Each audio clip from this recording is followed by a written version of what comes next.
नमस्कार। मैं हूं बिहारी बॉस और आप देख रहे हैं भोजपुरिया नया खबर।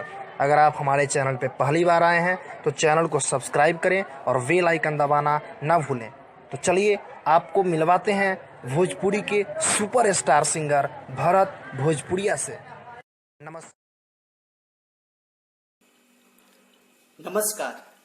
मैं भोजपुरी गायक भरत भोजपुरिया नया खबर के तमाम दर्शकों से मेरा अनुरोध है कि आप अपने घर पे रहें, सुरक्षित रहें, बार बार अपने हाथों को साबुन से धोएं और सोशल डिस्टेंसिंग को मेंटेन करें ताकि कोरोना जैसी महामारी से बचा जा सके।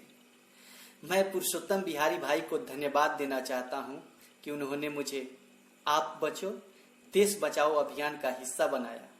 याद रखें, आप अंदर, कोरोना बाहर। हारेगा कोरोना, जीतेगा इंडिया। जय माता दी।